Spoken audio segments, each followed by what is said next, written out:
Elles sont drôles, les artistes. Je veux tout voir, tout entendre jusqu'au dernier moment, mais ne pas souffrir. Avec ça, aucune douleur, madame. Je t'ai connue plus courageuse. Donc bonjour, je suis Bertrand Mandico, cinéaste. Je vais vous parler de Conan, qui est mon dernier long métrage à ce jour. Alors Conan, c'est une histoire ésotérique, fantastique. C'est l'histoire d'une barbare à travers le temps, à travers les époques. Une barbare qui va faire un pacte diabolique avec un démon à tête de chien et qui va traverser le temps. Et la particularité de ce film, c'est que Conan est interprété par 6 actrices qui représentent une décennie de Conan. Et tous les 10 ans, il y a une nouvelle Conan qui arrive pour tuer la précédente. Donc voilà, c'est le concept de Conan. Et c'est aussi une façon de parler de la barbarie, des horreurs du monde, d'amour, de romantisme et de cinéma. Sans culotte et sans scrupules, faire le sale boulot. Le banquier. Oh, tu sais, il aime que je lui pisse dessus. Normal. Il passe ses vacances sur l'île de la pisse. On voit Conan de 45 ans, incarné par Agatha Buzek, au bord d'une piscine, face à son amant ou son amoureuse, on ne sait pas. Et derrière elle, il y a une piscine qui est remplie de sang, quelque chose qu'on va découvrir quand l'image passera en couleur, dans laquelle il y a des hommes masqués qui font une sorte d'orgie. C'est entre les bains turcs et l'orgie macabre. Alors là, on est dans un segment de Conan qui se passe dans notre présent ou notre futur. En tout cas, c'est comme ça que je l'ai imaginé, mais dans un monde en guerre, une Europe en guerre. Donc ça peut rappeler les conflits en Ukraine, la Russie, ou un conflit peut-être à venir, que je n'espère pas. Mais en tout cas, il y a cette dimension de la montée du fascisme, qui est quelque chose qui m'angoisse particulièrement, et d'une Europe sacrifiée, puisque dans mon récit, Conan va tuer l'Europe. Alors, ce qui était très troublant, Agatha Buzek, c'est une grande actrice polonaise avec qui j'ai déjà travaillé. Elle incarnait Kate Bush dans After Blue, mon précédent long métrage. Agatha Buzek, il se trouve que je ne l'ai pas fait exprès, hein, mais son père a présidé le Parlement européen. Donc quand elle tue l'Europe, c'était un drôle de geste, quoi. Il y avait quelque chose de l'ordre de la psychanalyse, hein, de tuer le père aussi en même temps. Et cette séquence renvoie aussi à... Donc c'est une séquence très politique, très frontale aussi, hein, dans le texte, je dis vraiment ce qui est. Donc c'était peut-être une des premières fois dans mon cinéma où je suis politique de façon aussi frontale, où je regarde presque le spectateur dans les yeux pour lui dire voilà ce qu'est l'horreur, voilà ce qui m'angoisse, voilà ce que peut devenir notre monde. Et dans cette scène aussi, je convoque Pasolini. J'ai beaucoup pensé à Salo, qui est un film très très important pour moi, un film qui regarde les spectateurs dans les yeux pour leur dire toutes les horreurs, toute l'abomination du monde, mais en même temps, Pasolini réussit à avoir de l'humour par rapport à ce qu'il nous montre, une distance macabre certes, mais une distance qui fait que les choses peuvent être tolérables dans l'intolérable. Et puis après, pendant qu'il tournait ce film, il y a aussi la mort de Pasolini qui est là, c'est-à-dire le martyr de Pasolini, ce cinéaste qui va être tué par une organisation d'extrême droite. Enfin, il y a plusieurs théories là-dessus, et donc c'est le martyr du cinéma. Beat it. Go away, you shitty piece of junk. Listen, Conan, I didn't know how to How do you know my name? What do you want? Who are you? Conan, I didn't know how to reconnect with you. Stop! Alors cette photo, c'est toujours Elina qui est face à Sandra Parfait dans les rues du Bronx. Et c'est une séquence où j'ai joué à faire un film nord-américain. C'est-à-dire que le film est fragmenté en plusieurs séquences et chaque séquence renvoie à une époque et aussi à des genres cinématographiques. C'est une référence au cinéma américain des années 90, que ce soit les films d'Abel Ferrara ou un film qui m'a profondément marqué, que j'adore, qui est Rumblefish de Coppola.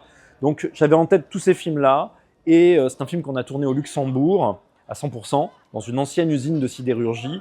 Et donc on a reconstitué avec l'équipe d'Echo, avec Anna Lemuel, un quartier du Bronx. Je l'ai tourné en 35 mm, ce film, en scope 35 mm. Je tourne tous mes films sur support pellicule. Du coup, c'est une discipline de tournage particulière. C'est-à-dire que je fais très peu de prises, on répète beaucoup. Et là, comme j'étais tenu par le temps, je me suis efforcé à faire des plans séquences. Et grâce au talent des actrices, on a pu travailler sur des très très longs plans séquences où elles déambulaient dans le décor. Il y a toute une chorégraphie comme ça qui a été mise en place pour arriver à faire des plans de 4, 5, 6 minutes et avoir comme ça dans la boîte des morceaux de cinéma avec une certaine intensité.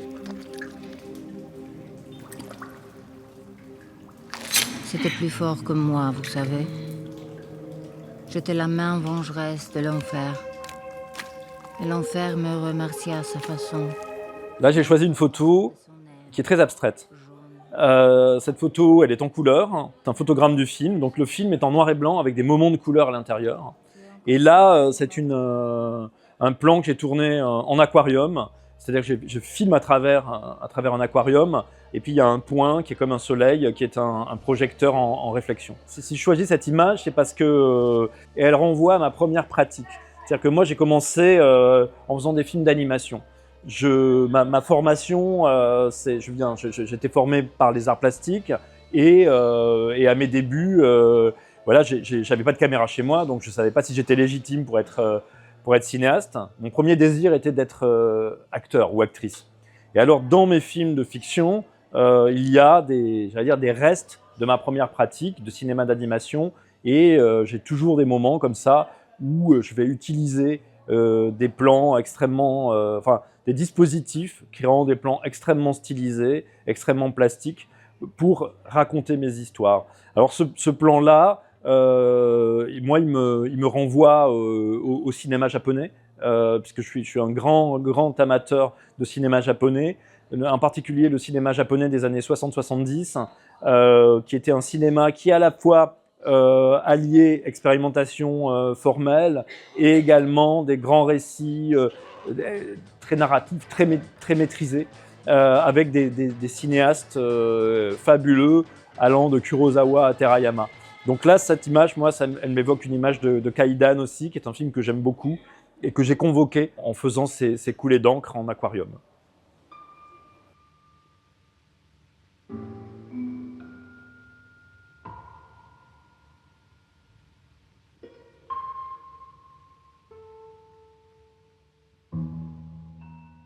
Alors là, c'est un dispositif qui renvoie à la télé-réalité. C'est à la fois, on a nos artistes qui sont filmés dans cette pièce en train de discuter, comme finalement dans une émission de télé-réalité, et de dos, face à l'écran, au grand écran, il y a les silhouettes de Reiner.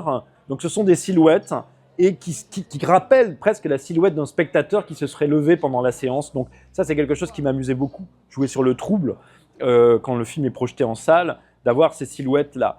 Et en même temps, cette présence des silhouettes face à l'écran, c'est une référence à un cinéaste japonais que j'ai nommé tout à l'heure, qui est Shuji Terayama. Terayama a joué avec l'écran et l'idée du spectateur qui se lève pour regarder de plus près l'écran et traverser l'écran.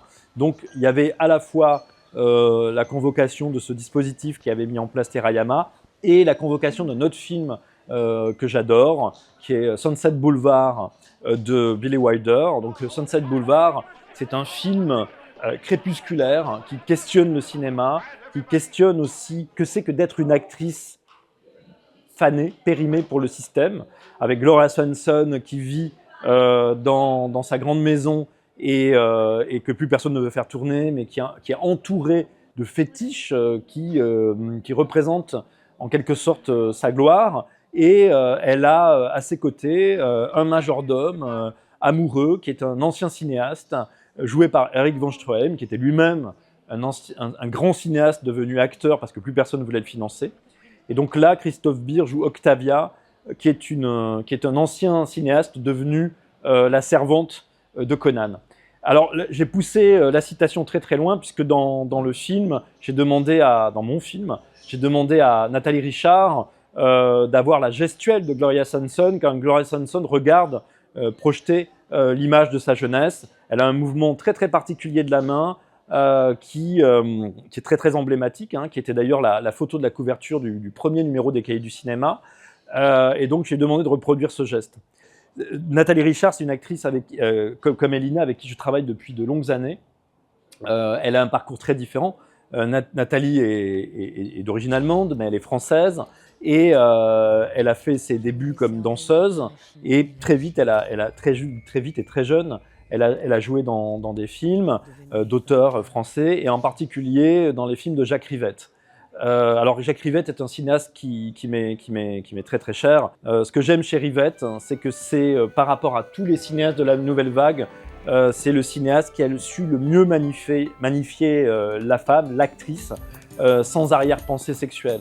Non pas que Jacques Rivette soit asexué, mais en tout cas chez Jacques Rivette, il n'y a jamais le regard du prédateur sexuel ou du cinéaste qui a un désir pour l'actrice qui peut être autre que la filmer. Et c'est ce que j'apprécie particulièrement chez lui. Et Rivette également, ce que j'apprécie, c'est son regard et son respect de l'actrice.